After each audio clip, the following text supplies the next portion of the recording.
Hey, I have some project updates, and I actually have a couple finishes that I'm really excited about. First up, it's my Zelda cross stitch.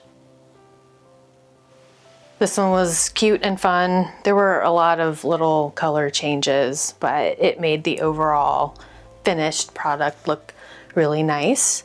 Don't know what I'm going to do with it. Most likely it will sit in a pile, but I've also been thinking maybe I'll put it on a board frame and hang it maybe in my room, because I really enjoyed the game Echoes of Wisdom and I enjoyed making this. The second one that I have finished, and I did a longer video on it, is what I call my playoff project, the Nuggets City Edition jersey for this year. I did a single crochet tapestry of it. Like I said, this was a lot easier, well, not easier, I'll say this was a lot faster completion than I expected. The backside still has a little bit of work for me to kind of weave in some of these ends a little bit better, but most likely I'll also hang this up somewhere in my room. I did have a new start of a cross stitch charted pattern based on this photo.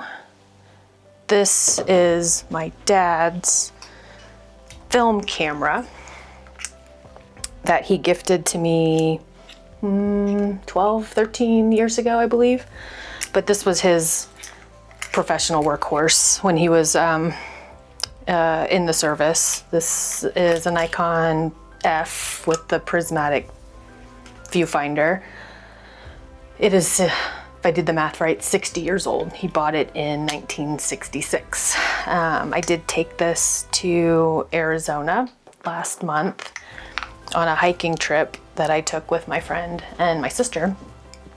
There are still four or five frames left in the roll of film that I have. So I don't even know what the pictures look like. Hopefully they turned out. We'll see. But I did import the photo into the cross stitch program and it spit out this. It's got, 49 colors. And my usual system of putting all the floss drops on a binder clip or binder ring didn't seem to work out very well. So down a YouTube rabbit hole of project floss organizers, I made this. I think it's the Stitching Masterpiece channel, where she sews felt onto paper, punches holes, uses packing tape as a laminate of the different colors. This has actually been working out really well so far. I'm excited. It did take me quite a while to put the floss holders together, but it does work out very well. I've got a really good start on, pretty full coverage piece. It's not huge. It is measuring at almost 9 inches by 11 inches, around 27,000 stitches.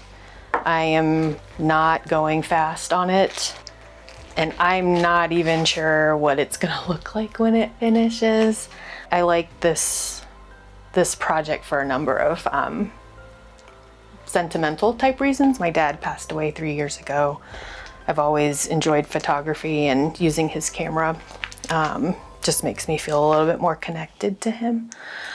The process I'm using for stitching this is different than what I normally do, and it's a lot slower than how I normally craft, which I think has also been good for me to do, to just slow down, enjoy the process a lot more, as opposed to just hurrying it up and getting it done. Going slower makes me be more deliberate in the stitches, and it also makes it neater on the front and on the back. With this many stitches and this much coverage, being neat is just gonna help make it look better overall. This one if it turns out the way I hope it does, is something that I probably will frame and put up on the wall, but I don't know, we'll see. It's going well though. I've not done any knitting since I last updated you guys, but I've made more progress on my self-dyed yarn crochet blanket. Oops. I did add the blue. This blue was an accidental color that I had dyed. It was not the blue that I had picked, and so I was a bit surprised when it came out. Not upset. I was originally not going to include it in the blanket, but then the more that the ball sat with the rest of the colors, the more it just made sense. So this is what I've been working on while sitting on the couch watching the basketball playoffs. I do have a lot of work going on this month. It's really been challenging to find the energy to do something that's a little bit more involved, like sewing or quilting. So I've just been sticking with the things that are a bit smaller and more portable until I feel a little less burdened professionally, and where I can spend some more time crafting the things that I really want to use a lot more brain power into putting together. But I don't know, we'll see. Thanks for sticking around.